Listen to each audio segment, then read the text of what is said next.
So I just got done doing a virtual reality thing called The Void. It was the Star Wars one, Secrets of the Empire. Excuse the weed whacker or whatever that is. The only other VR I've done is like old VR from Disney Quest, another attraction that just shut down, which is a tragedy because it was so cool. This was really cool and, as far as I know, cutting edge because they had fingers. You could see your fingers, and that was what they did the most work on.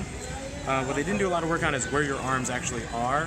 So if you're trying to, you really notice if you touch hands or if you try to, well, touching hands I think is a bug. Your hands like shake and stuff like that.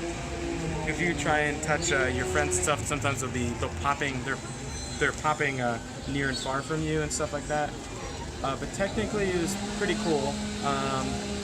You play as stormtroopers. The gameplay is pretty satisfying, but there's not a lot of it, as you might imagine. They put you through different rooms and stuff, and it's like you put on VR and then you walk through rooms. So the problem with VR, where you can't move around, you have to use like a joystick to move, is solved with this. You can just explore these different rooms like a haunted house, and as the doors open, you head through and stuff like that. And it's very cool. Like they put you on this bridge thing. And then you feel the heat, and you smell like kind of brimstone and stuff as you're going over this lava bridge. And then they put you inside, and eventually you get yourself into an armory. I just reached out and picked up the gun, and it was right there. And unfortunately, I picked it up by what was apparently a trigger, because you can't see the trigger on the actual gun in the game, but you can certainly feel the trigger. And I picked it up by the trigger, shot the ceiling, and the alarm went off, and then the stealth section ended. But I assume the stealth section would have ended like 10 seconds later, because there was another section where it's like, solve this puzzle. And so naturally the puzzle's never going to work. It's always going to fail on the first one or something. So there's two triggers. The fire rate is sort of changed by you pressing both triggers, but the fire rate on a blaster is pretty slow. I would have thought it would be like a machine gun, you can just hold it down, but I think it's probably better that you had to keep on pulling the trigger. What would have been cooler is different types of guns and stuff you can pick up and more stuff to explore, because the first time I picked up a gun in the game and then I could shoot it was incredibly satisfying. And then after that you have a shooting section where you shoot some guards and stuff that keep on respawning, which kind of almost dragged on a little bit too long. I did it with two other people, one of them being a little bit too quiet to pick up on the mic.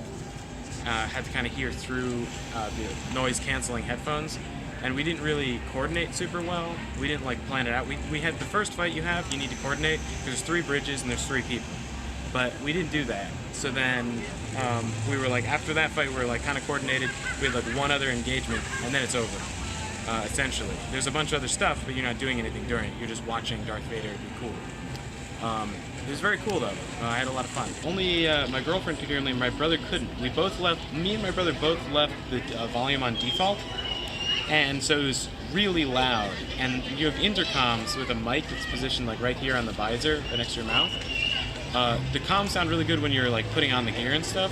When you're in the game is too loud for you to coordinate. I was yelling because I could barely hear my brother, so I was yelling things that I wanted to do or coordination, and only my girlfriend heard me because she heard me through the noise canceling.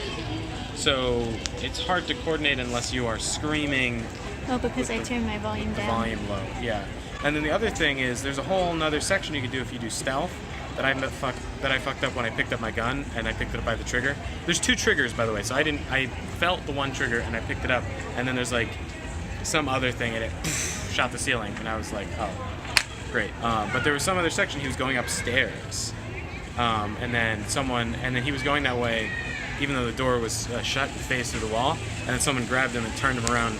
Put him back the way he's supposed to go. I think that was going to be the stealth version. I really messed it up. Heights were calculated. So my girlfriend's, my loving Trisha is, yes, very short.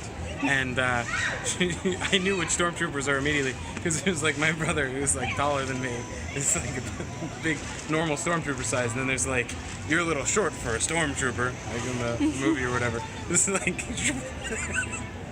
like really short. It looks really funny because it's like, and the guns feel really cool in your hands.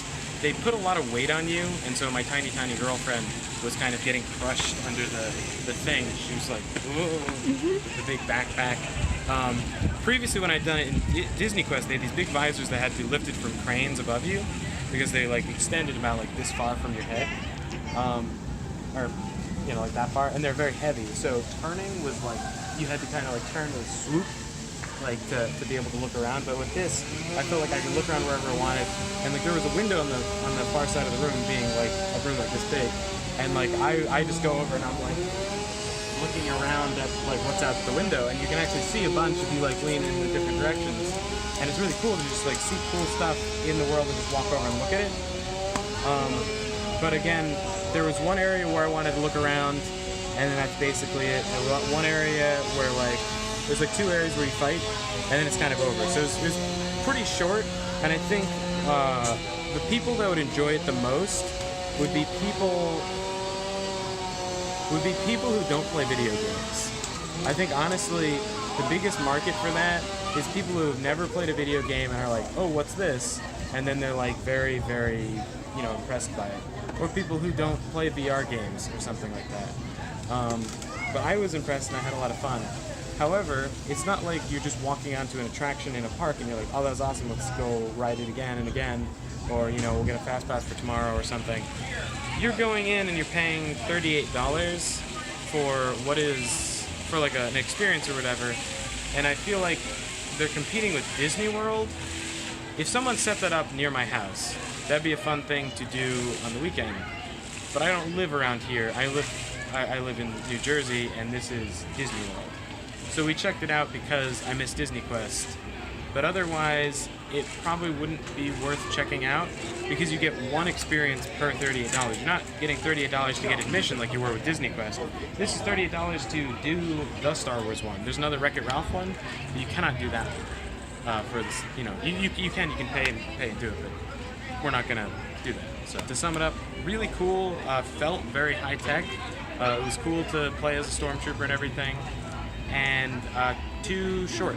It was fun to explore, and it's a really good concept. But like with most VR things, it's really cool, and it probably will be very cool in 5 years. But like, it's just not long enough. They're dealing with limited space, I imagine, and they have to get people in and out.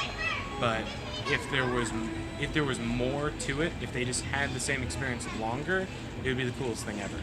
But it feels like a video game demo, which is kind of what it is.